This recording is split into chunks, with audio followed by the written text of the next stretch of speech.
ஸ்ரீ சக்கரம் அன்பர்களே, உங்களுக்கு தை திருநாள் பொங்கல் நல் வாழ்த்துக்கள்.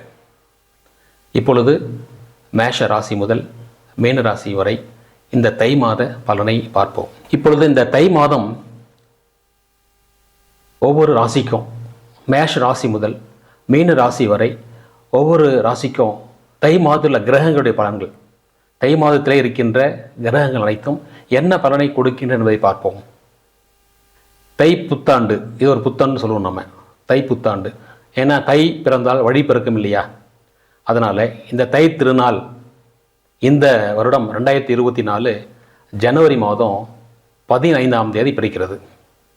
இந்த ஜனவரி 15ஆம் தேதி முதல் இந்த தை மாதம் 29 நாட்கள், தமிழ் வருடத்தில் தை மாதம் 29 நாட்கள். அந்த 29 நாட்கள் முழுவதுமாக நமக்கு அனைத்து ராசிகளுக்கும் எப்படி இருக்கும், எவ்வாறு உள்ளது என்று பார்ப்போம். துலா ராசி நேயர்கள், உங்களை பார்த்தீங்கன்னா குரு பார்க்குறார். துலா ராசியை குரு பார்க்கறதுனால உடல் நல்லா இருக்கும், புத்தி கூர்மை சிறப்பாக இருக்கும், ஆரோக்கியமாக இருப்பீங்க. தை மாதத்தில் முதல் 4 நாட்கள் நல்லா உற்சாகமாக இருப்பீங்க. உங்கள் முயற்சிகள்லாம் வெற்றி அடையும். குரு பார்க்கறதுனால எல்லா முயற்சிகளும் வெற்றி அடையும். கூட பிறந்தவங்க, உடன் பிறந்தவங்க இருக்காங்க இல்லையா, சகோதரர்கள் சகோதரிகள், அவங்க உறவு நல்லாயிருக்கும், அவங்க நட்பு நல்லாயிருக்கும், உங்களுக்கு உதவுவாங்க. அவங்க இறுதி வாரங்கள் இருக்கு இல்லையா, அந்த இறுதி வாரங்களில் கொஞ்சம் உங்கள் உடல்நிலை பார்த்துக்குங்க. உடல்நிலையில் ஆரோக்கியம், கடைசி வாரங்களில் கடைசி 2 வாரங்கள் உடல்நிலை ஆரோக்கியம் தேவை.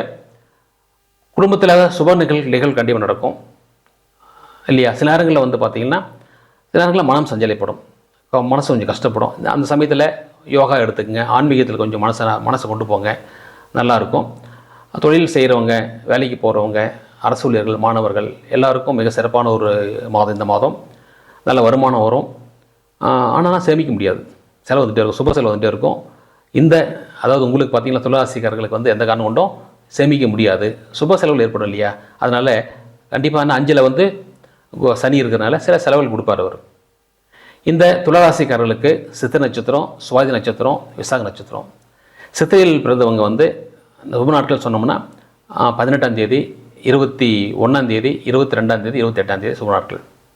சுவாதி நட்சத்திரம்னு சொன்னோம்னா 7ஆம் தேதி, 10ஆம் தேதி, 18ஆம் தேதி, 19ஆம் தேதி, 29ஆம் தேதி இந்த நாட்கள் சுப நாட்கள். 28 சுப நாட்கள் எடுத்துக்கலாம். விசா நட்சத்திரம் பிறந்தவங்க 10ஆம் தேதி, 18ஆம் தேதி, 25ஆம் தேதி, 28ஆம் தேதி இந்த நாட்கள் சுப நாட்கள் எடுத்துக்கலாம். உங்களுக்கு சந்திராஷ்டமம் சொன்னோம்னா உங்களுக்கு தை மாதம் 6ஆம் தேதி காலையில் 8:52 முதல் தை மாதம் 8ஆம் தேதி மாலை 4:21 வரை இந்த நாட்கள் சந்திராஷ்டமாக இருக்குது. துளாராசிக்காரர்களுக்கு சந்திராஷ்டமம் கொஞ்சம் பாதிப்பை ஏற்படுத்தும். அதனால் நீங்கள் புதிய முயற்சிகள் வேண்டாம், வழக்கமாக நீங்கள் பண்ணிட்டு வரலாம், புதிய முயற்சிகள் வேண்டாம்.